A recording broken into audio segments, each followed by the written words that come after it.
to the Produce on Purpose podcast, where we experience life being the real you.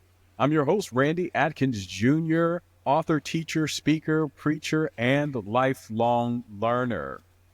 Today, we are going to continue talking about how we can produce on purpose, and we have a guest who is Mark Collins. He's a business and life coach, the founder of Freedom for Life, LLC, and he's the author of a transformational leadership book called Life Mastery, Living Life by Design, Not by Default. He has a singular passion to see people unleashed as the hero they are created to be in their business, relationships, and life. Mark has developed and launched his Life Mastery online course and has seen hundreds of lives transform. He has also had the privilege of speaking at conferences throughout the Western U.S. Mark, welcome to the Produce on Purpose podcast. How are you today? I'm doing great, Randy. Thanks for the conversation. Yeah, it's great to have you on. And I always like to start the audience off with just a little bit. If you can share with the audience, tell us what it means for you to now be at a place where you have life mastery, or maybe you're still trying to figure that out. How did you get here? Yeah, I think, well, that's a great question. So first part of it, what does life mastery look like? Well, the definition we give is becoming the person that you're created to be so you can live at the highest level you're created for in every area of life. And so for us, that's spiritually, relationally, vocationally, physically, and financially. But whatever the areas of life, the realms that you're trying to live in, what does it look like to live out you, the person, a maximized version of who you are?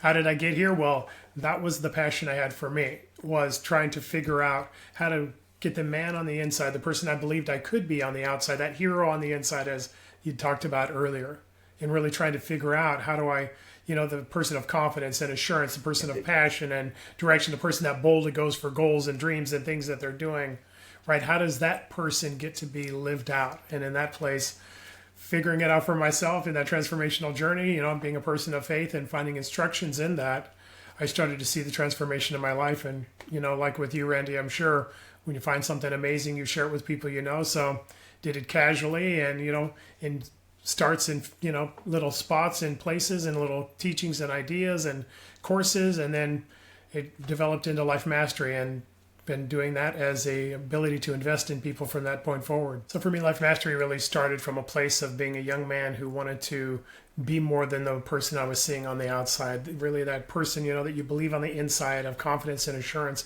that you believe you can. I don't know if it was, growing up with a domineering father who really, was somebody that I never felt like I could measure up to, or challenges in schooling and trying to figure out how to be able to live that life out that you were called to, really overcoming the challenges in life and being able to be that person. Can you share with us what has been that key defining moment in your life where you came to the point where you said, hey, I really need to share this information with the world? Yeah, I think for me, Randy, it really is living it out in your own life.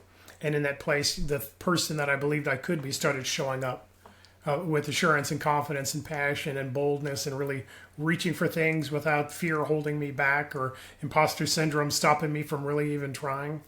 And in that place, being able to see it in my own life and having conversations with people that I cared about and people that I know, and seeing that it was not a me issue, but a we issue. That those same issues that I had, and where, as I tell people, you're either living from who you're created to be or what your life has told you are. And everybody I know, your life has typically told you something about who you are. And so it wasn't a me issue of I was the only person who walked through these things. It was something, as I talked to people, I found out that it was a common journey of, the challenges, the issues, the struggles of your life and your past really limiting you and who you believed you could be, and or the willingness to be that person.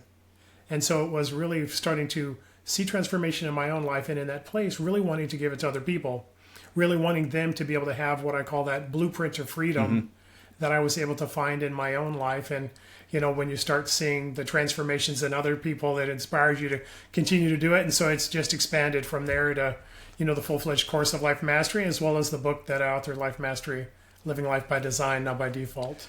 So you mentioned imposter syndrome. When you talk about imposter syndrome, what is imposter syndrome? I've heard it so many times. How do we define that? And what are some of the causes that we end up with imposter syndrome? Yeah, that's a great question. I think, an easy definition is not feeling qualified for the job, the position, the title that you have, the thing that you're walking into, whether it's a business or a job, right, or a relationship or college or something that you're trying to do. So it's, I'm not qualified for this, or if they only knew that I wasn't qualified for this thing, what would they say, or would they even offer me the position? So it's really, for us, it's really an identity statement.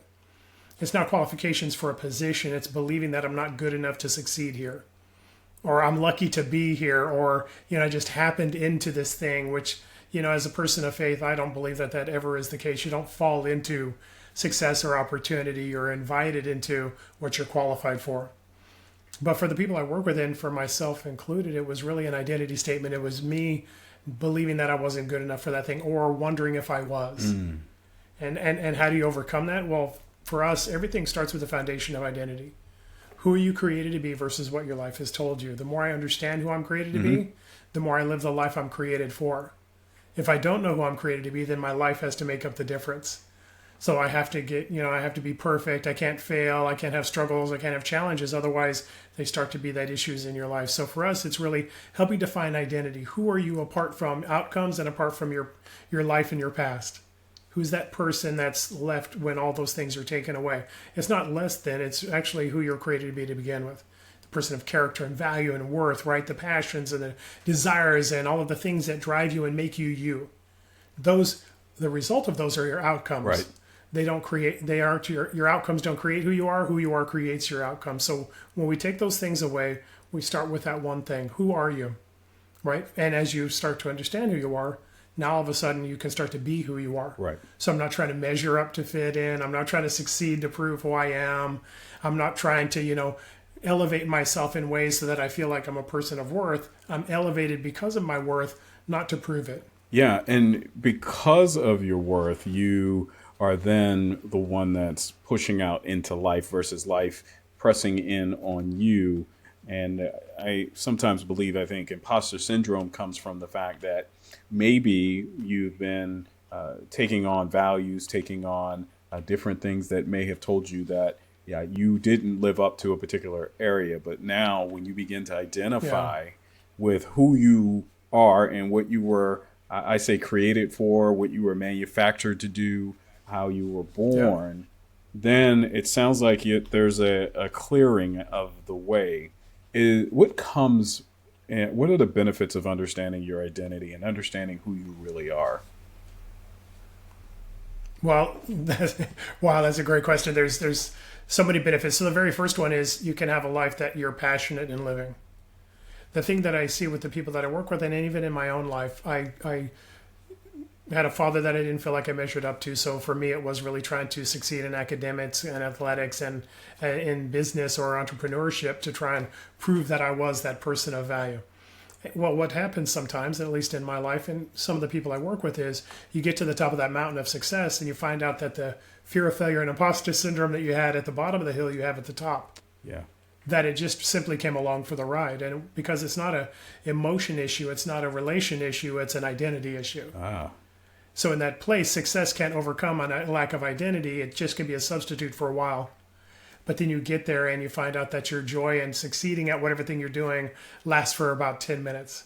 And then you have to do it again. And then you have to do it again after that.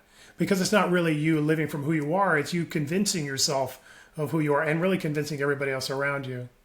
And in that place, you have artificial success, meaning that it lasts for a moment, but it has no satisfaction. Versus me living from who I am, which means I'm passionately living out who I'm created for. That's that, I'm sure you're there, Randy, where it's that thing that you're so passionate about that you have to actually calendar time to get away from it. You lose track of time when you're doing it. You're just pouring yourself into it because you know that this is just aligned with exactly who I am. It's you lived out. Right. And the outcome happens to be whatever that success is in that area that you have.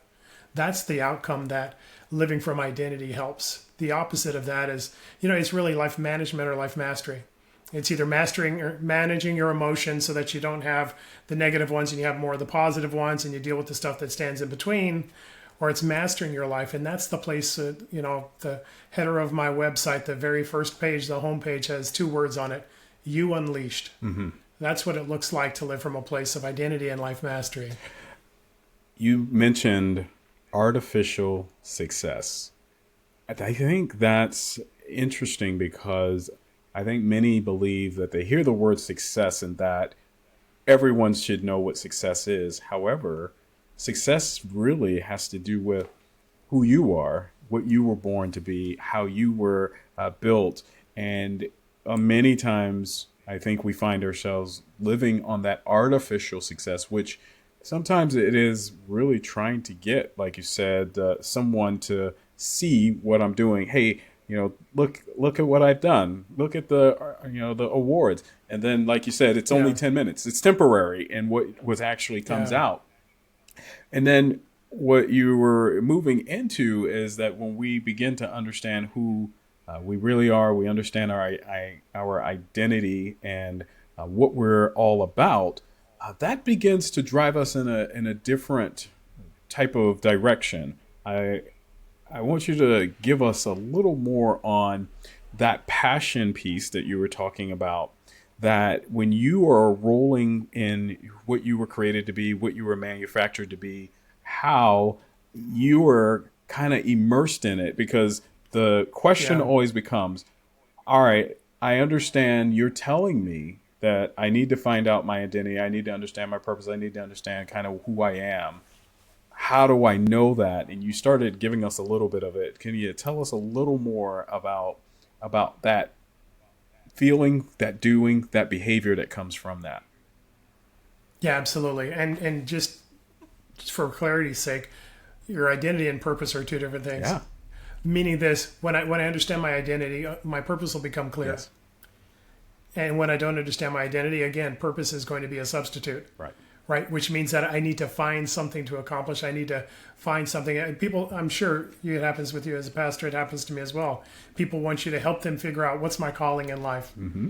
Right. I read about all these people in the Bible, and I see people who are successful on social media and any other entertainment platforms. And I want to know what's my thing. What's going to give me my spotlight, my reason for living, my famous, my 10 seconds of fame, as they say. And in that place, there's a chapter in our book, and there's a chapter in our course as well, and the title gives the whole summary away. It's Your Character's Your Calling. It's really living from who you're created to be, knowing that you're the secret sauce to the success in your life. You're the success that's waiting to happen. You're the answer to the challenge you're walking into. Yeah. You're not the question to be figured out. And in that place, it's really starting to understand that. And what does that look like lived out? Well, it first off looks like identity. So who are you apart from those things? What the world says is that your outcome determines your identity. Mm-hmm. What Scripture says, and what I understand to be truth, is that your identity determines your outcomes, meaning that I have success. I am a teacher because of my identity, not because it's something I need to prove my identity. I'm not somebody who's a mentor. I'm a man who mentors. And in that place, I'm not just an entrepreneur. I'm a man who has an entrepreneurial spirit. There's things that are outcomes of my identity and who I'm created to be. Until you figure out identity, all the rest of them will be a substitute. It's like this, Randy. It's using somebody else's report card to get a grade. It's what the world says matters, right? It's checking off somebody else's list of, you need to have this money, you need to have these possessions, you need to have these titles. It's we're inundated with it all the time, and sometimes we believe it for ourselves. But if you take all those things away, and the man that's left in the middle, the person that's left looking in the mirror, that's who you are. Your value, your worth, your character, right? The identity of who you are, the passions that you live out, those things that drive you and make you you. That's the thing that it is. And it's not outcomes. Outcomes come from you, they don't create you. Yes. And so in that place, for us, we start with an I am statement. So I tell the folks I work with, I'll give you the first 2 words, the rest is from you. Right. And the first 2 words are I am. Yes.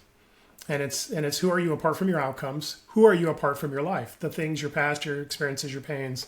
That person that's left is the person that you are.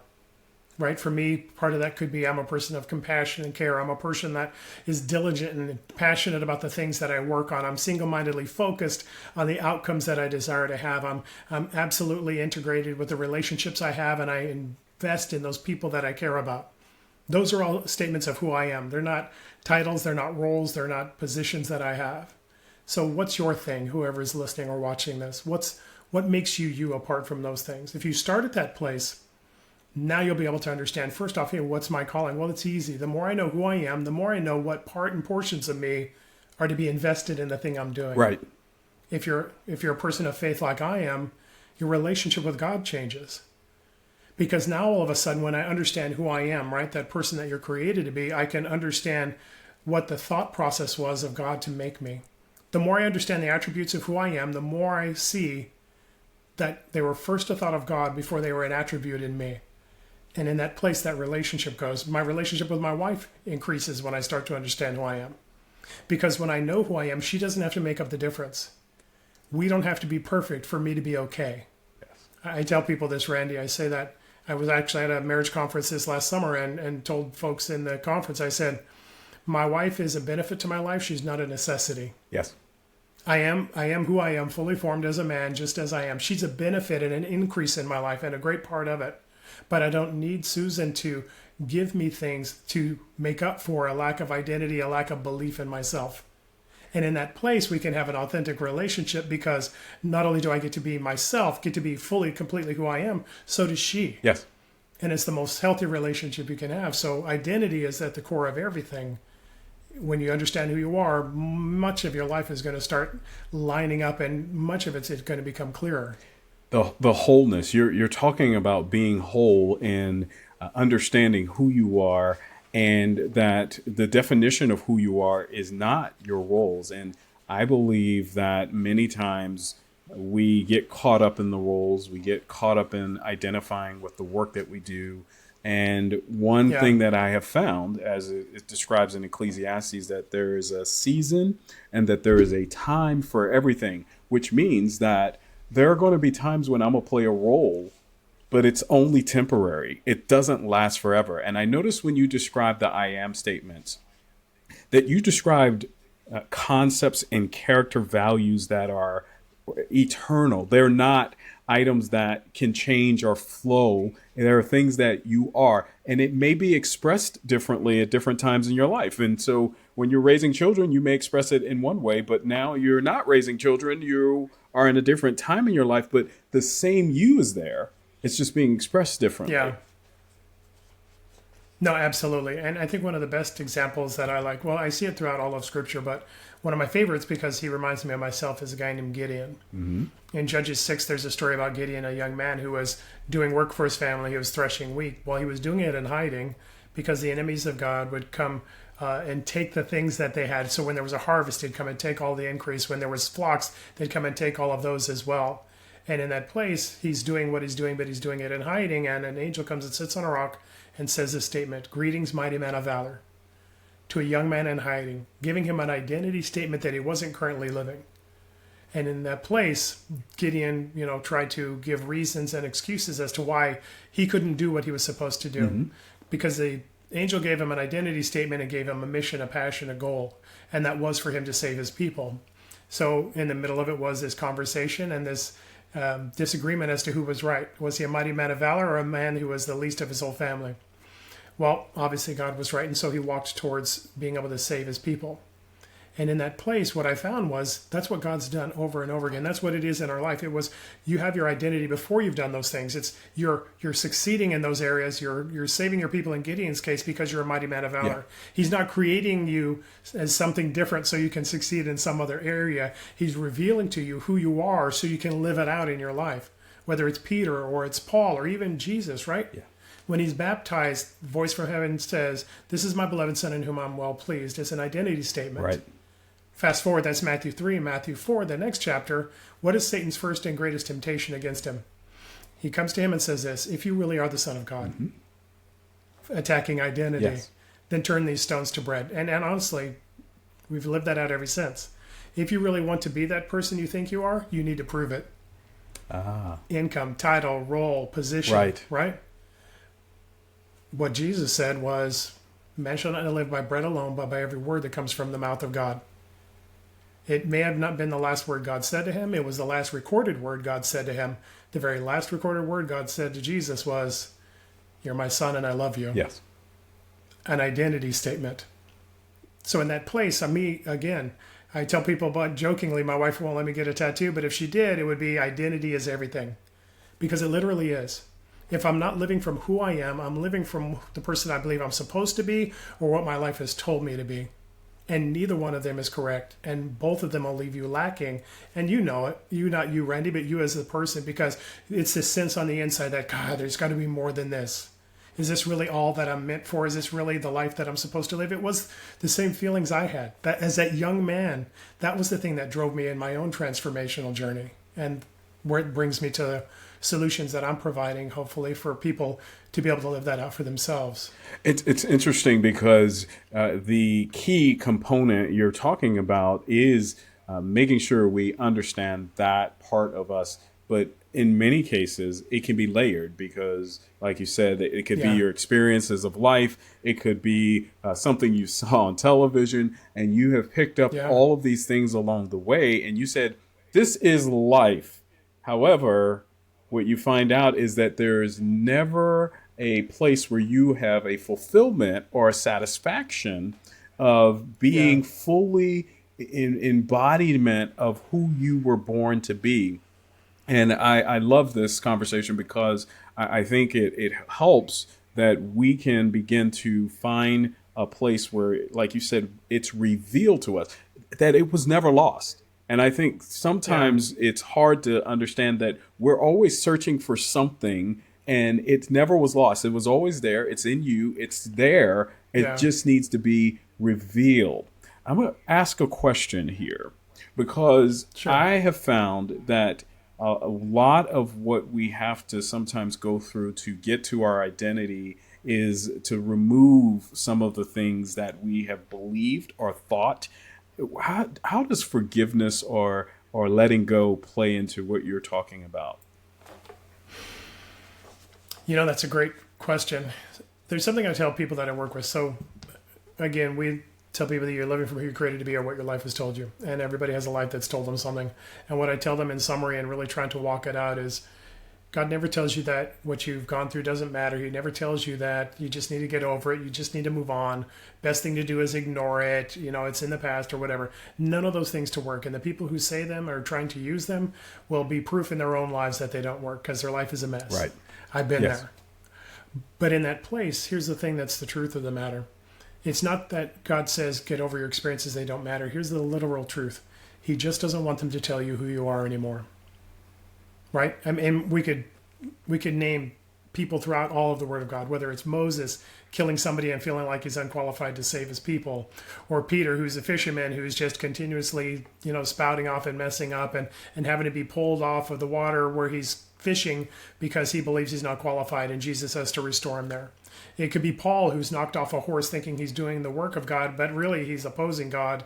And in that place, his life is transformed. It could be Esther, who's in the king's household, but wanting to be safe for herself, not bold for her people, and not realizing that she was in that place because there was a mission for her life. Who knows that you've not been created for such a time as this? One of my favorite scriptures in the Word of God. So it's in all of these places that you start to see that, right, there's what your life has told you and there's who you really are. And in the place of me understanding who I really am, I can forgive other people who have maybe been a part of me not believing so in the past. Whether it's teachers who have talked to me, I could name them by name. It's experiences I've walked through, I could tell you what they are. Right? All of these things that we could walk through. I could talk to you about school experiences and potentially being held back and how that made me feel like I wasn't as good as everybody else, or challenges when my mother was hospitalized because she had a nervous breakdown and how that, from a young person's perspective, gave a sense of abandonment that was in, a part of how relationships worked out from that point forward, right? We all have these experiences that we've walked through, and it may be things that have been done to us or things that have been said to us. Well, the more I understand who I am, those things don't have a weight, whether it's a hurt that I've walked through or a pain that somebody's given me. But also in that place, we can be released from those things and release those other people, right? I'm not blaming anybody for what they've done in my life. I just want to walk in the transformation of who I am. It doesn't mean what they did was right. It doesn't excuse anything that's been done or what I've walked through. Again, through all those experiences, God just doesn't want them to tell you who you are anymore. And it doesn't invalidate that you've had them. It doesn't mean that they didn't hurt. It just means that they don't get to tell me who I am and direct my life any longer. I say it this way.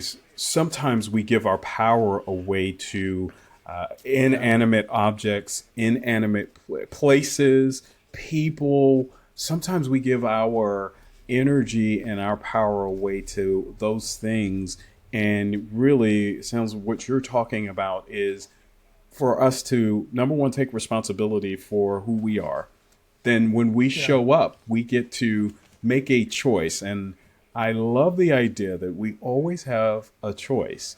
And I think in life, sometimes we get to a place, if there's anything, and I tell my daughters this and my son this, that if you ever come to a situation and you feel like there is no choice, take a step back, because you need to ask yourself a question of whether or not is this something that can be looked at another way.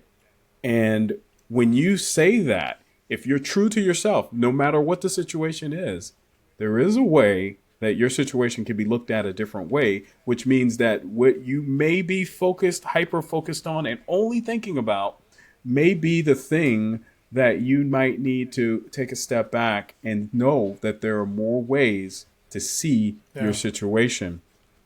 As you Yeah, absolutely. Yeah, and so as you've been working with others and moving with them and helping them through these situations, how have you found that maybe their thinking and their capacity of moving forward, how has that been a place where there could be really true transformation? Yeah, that's a great question, Randy, because what I tell the people that I work with is all transformation starts with your thought life. I tell them this phrase: who you think you are, you'll become. Yes. And so you'll never be greater than who you believe you're going to be, or you believe you have the ability to be. And so if you want to become the person that you were created to be, you want to have the God-sized vision for your life, right? You're going to have to transform your thoughts to align with that. I even, there's this phrase that I use often, and it says, your thoughts are either aligned with who God created you to be, or they're lying to you. There's no in between. It's one or the other. Right. So if they're empowering and they're uplifting and they're impassioning and they're unleashing, then they're probably aligned with who God says you are. But if they're negative and they're disempowering and they're talking about failure and they're holding you back, well, that's probably not aligned with who you are. So in that place, it's really starting to understand your thoughts determine your life. And for us, to be totally honest, we have a 3-step transformational strategy. It's mastering your thoughts, your words, and your actions.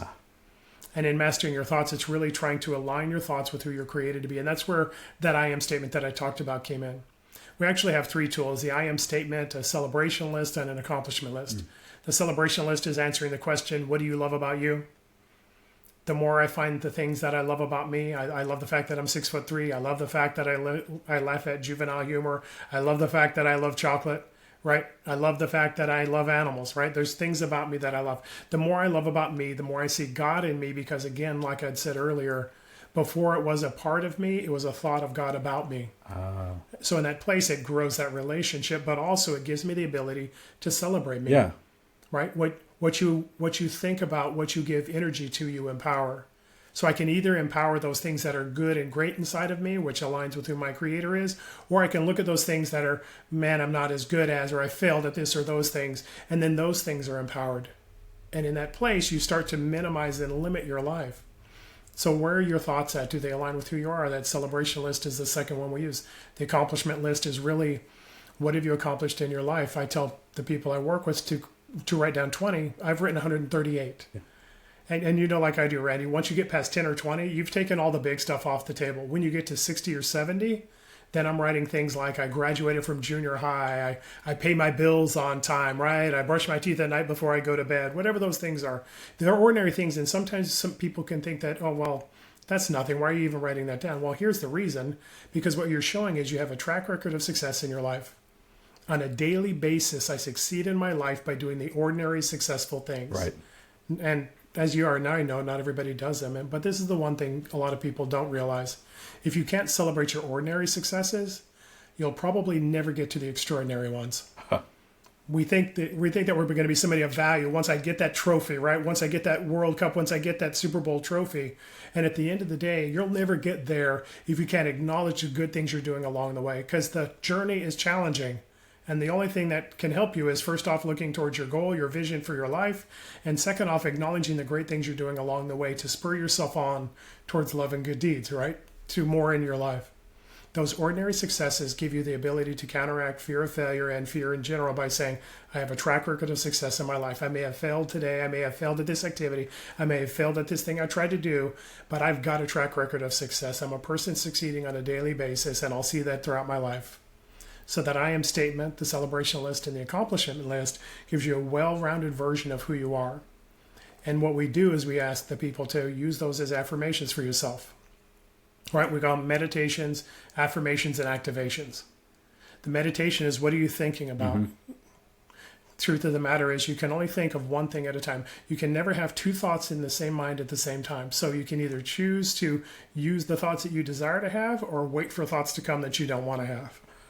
And so in that place, what do? I continue to remind myself of who I am, right? So that in those times of stress, those times of challenge, those times when things aren't going right, what's the first thing my mind reaches to? Does it reach to past failures to affirm that, oh, it's happening again? Mm-hmm. Or does it reach to an understanding of who I am? And no, I'm a person of success. I'm a person of value. I'm a person of character and content that is a blessing in my life and others. So when I give myself the fuel, the tools, right, the weapons for my warfare, I'll see it in times when I need it. That's the whole point behind my book, Life by Design, Not by Default. Yes. Most of us, we believe that life is a life of default. I don't know anybody apart from a transformational journey who's not living from there. And it is that thing of, oh, well, just the thoughts come up and I'm going to bludgeon them to death with my favorite scripture, or I'm going to beat them up with my favorite, affirmation until they're silent. Well, that's a fruit, not a root issue, which means that you'll do it the next time you have fear, and the next time after that, and the time after that, because you're attacking the fruit, not the root, which means that you'll always have to continue to do it. And that's repetition and habit that leads to exhaustion. That's not transformation. It's cyclical, right? And it can also feel like you are in a place of perpetual stuck, some stuck place, because you're constantly coming back to that same thing instead of dealing with the idea that, why should I wait? Why not? Why can't I live my life intentionally? Why can I not live my life in a way that allows for me to design it and to make it the way that it's supposed to be? Why can I not be the one that is producing or creating or working towards the place that I need to be? And as you have stated, I love the celebration list. And so you have I am statements, the celebration list, and you're also going through the fact that I have accomplished all of this in my life. If you are in that space, you're going to end up being in a place of gratitude. You're going to end up being in a place of appreciation. How does gratitude and appreciation play into what you have been talking about?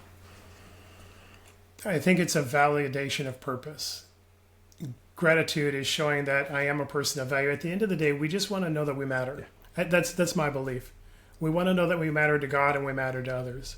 And so that's all that identity is me having a place in the world that is important at some level, that has an impact. It's like I tell the people, there's an impact in the world that has your name on it.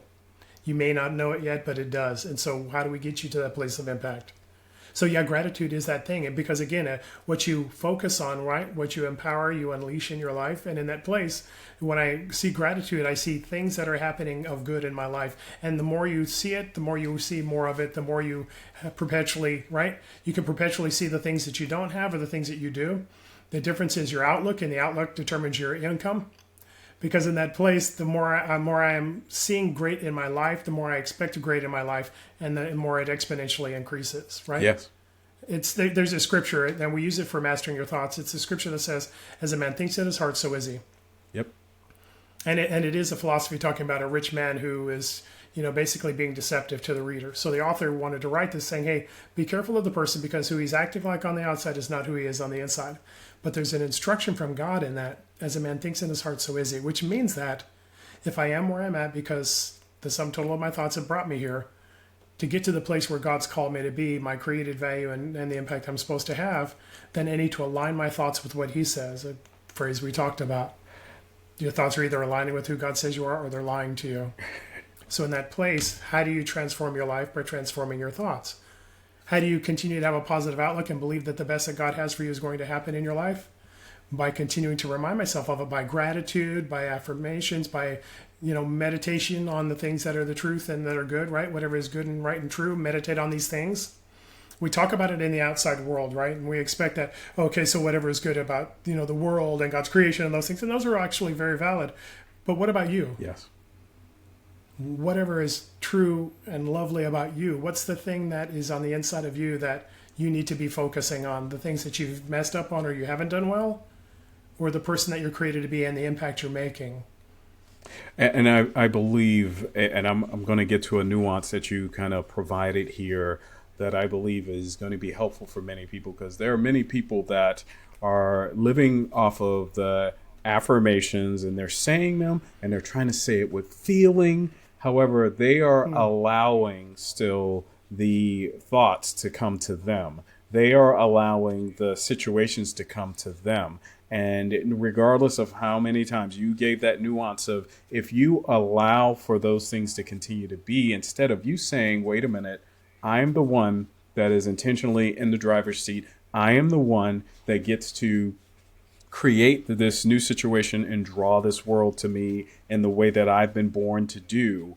That the difference is that in that intentionality, that place where you are now going to say those affirmations, but you actually become those things.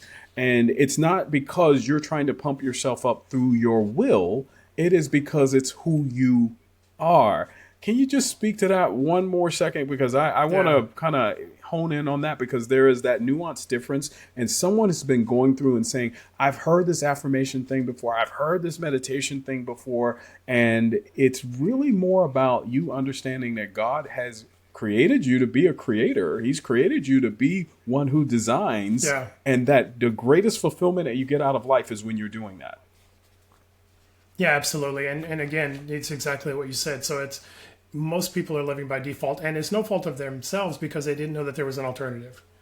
It's the thing that everybody does and everybody's done. And so I believe it's the only thing that can be done. But it is that design part, right? And it's interesting because here's the truth of the matter. God's never brought anybody into war. Gideon's a perfect example. He never brought him into war and equipped him afterwards. And yet with our thoughts, we think that the thoughts are going to come up and then I'm going to equip myself and try and overcome it afterwards. While all you're doing is trying to fight off a negative instead of empower a positive. And in that place, you're just fighting off the symptoms. You're not winning the war. Yes. And so it is that point. But here's the other part that I would tell people is that these affirmations, here's the reason why they don't work. It's because you don't believe them. Mm-hmm. And here's the reason why you don't believe them is because we're taught, I'm going to use this generic phrase, I'm the head and not the tail. I'm the first and not the last. I'm a child of God and these things. And it's not that those aren't true, but here's the truth of the matter. The affirmations we use are ones that are aligned with your identity. Right. I'm not inviting myself into generic things. I am a man of strength. I am a man of strength, or I am, a man of prosperity. I have all these things that I desire to have in my life. But your life has told you something different. But what is undeniable is your created value and worth in who you are. So in that place, the affirmations aren't in outcomes or other things that we're not going to believe. Generic mantras and affirmations that have no alignment with who we believe we are. But while we start to unpack identity, you start to remind yourself of who you are. And when that person shows up, so does your prosperity, so does your peace, so does your strength, so does your fortitude, so do the outcomes that you desire God to have and He desires for you. It's in that place. It's again, the prescription was there. Gideon was called a mighty man of valor before he was invited into the war. He wasn't proven to be so afterwards. Because here's the interesting thing. The one thing that wasn't done in between those two, he didn't go to school. He didn't go to military training. He didn't have some general come alongside and tell him what to do. God gave him instructions within it, but here's the thing that didn't happen. He didn't get trained up to become somebody different so that he could win the war. He was the man he needed to be when he was told he was a mighty man of valor. He's the only one that didn't know it. Yes. So in that place, the thing that you don't understand is that you're already fully equipped for the life that you're called into. Because God already knew that. He planted you there to become the answer to the circumstance you're walking into, not this question to be figured out.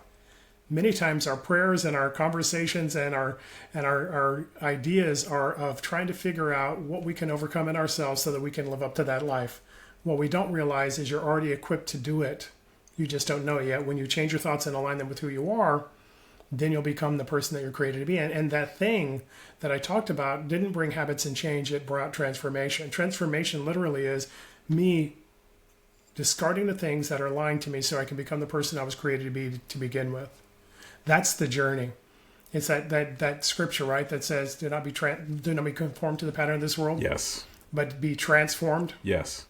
That word transformed is metamorpho. Yes. And from that, we get the word metamorphosis. If you look it up online, what you'll find, there's one example of metamorphosis. It's a caterpillar to a butterfly. Yes. My wife and I had a preschool at one time, and we did science. I do it with air quotes because they're 2 and 3 and 4-year-olds. So it wasn't really major science, but it was just general little concepts. One of those concepts was this transformation of a caterpillar to a butterfly. And I don't know if you know this, but you can actually order butterfly habitats online. Yes. And they'll come to you Yes. as little caterpillars with their food, and you put them in some little, container, some little fish bowl or what have you.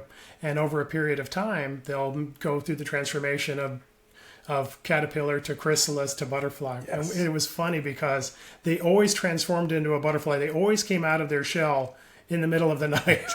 We did it for 3 years in a row, and every single time they would be in their little chrysalis, they'd be in their little shell. We'd get in the next day, and you're hoping that you get to see them burst out, but it never happened. Yeah. But here's the interesting thing: as I started to study that word, the thing I unpacked in it, I started to study that transformation of a caterpillar to a butterfly. And there was one statement that they said that literally changed my understanding of the whole word. That it said this, that if you take a DNA strand from a caterpillar and you take a DNA strand from a butterfly and you compare them under a microscope, what you find is they're exactly the same. The caterpillar and the butterfly have the exact same DNA. It's the very same creation with a different external understanding. So in that place, that word transformation, again, God isn't transforming us into something different. If he did, we wouldn't have been a perfect creation. Yes. And he wouldn't be a perfect God. He's transforming us into the person we're created to be and inviting us to discard those things that have been lying to us and holding us back from it.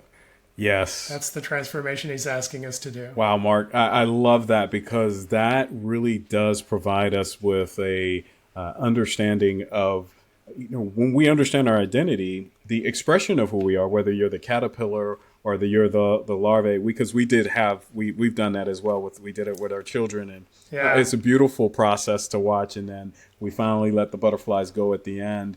And that same expression being there, that identity is there. It's the same thing with us. You've got me thinking. I was looking, and I was like, Philippians 4:8. It tells us, finally, brothers and sisters, whatever is true, whatever is noble, whatever is right, whatever is pure, whatever is lovely, whatever is admirable, if anything is excellent or praiseworthy, think about these things. And whatever you have learned or received or heard of me or seen of me, you put it into practice, and the God of peace will be with you. And so we're ending up. So you have told us about our thought life and have told us about some of the things that we can do to begin to design this life. If we start to think on the right things, it sounds like it will guide us. If you could leave our audience with one or two things that they can implement tomorrow that will help them along this journey of life mastery and designing their own life, what would you share with them? Yeah, I think the one thing is this, to tie two things together: create an I am statement and remind yourself of it, recite it, meditate on it, affirm it in your life every day until you see that person start to live out. What I would tell you is this: there is an actual neuroscience that talks about being able to change what they call the neuroplastic structures of your brain, which is basically, it's the shortcuts to decision making that God made. Every person has about 40,000 thoughts a day, most of them subconscious. But there's so many decisions that a person would have to make in a normal daytime, and turning the lights on, brushing your teeth, being here for a podcast, speaking out words, thinking of the words you're speaking, all of these things that if you had to consciously think of everything you were doing during the day, you would never get anything done because there would be too many things to process. So he's got these structures in place. Well, disempowering ones are the ones that we know what they are in our lives. It's that time I tried to diet and it didn't work out, and so I gave up, or I tried to quit smoking, or I tried to stop a habit, or I tried to start a habit. It's those things that you do for a period of time, but then they fade away. The reason they're fading away isn't because you're not as good as everybody else, not because you're lame and you don't have, it's not because you're a procrastinator. It's because you have these shortcut decision making concepts in your processes in your brain that allow you to stop. Here's how you change them: by changing your thoughts. The things that you think about repetitively over and over again, you think about, you speak on, and you act on. If you repetitively do that over a period of time, you will change. Yes. So take that I am statement, remind yourself of who you are on a daily basis. I tell the people I work with in the morning when you get up, in the evening before you go to bed.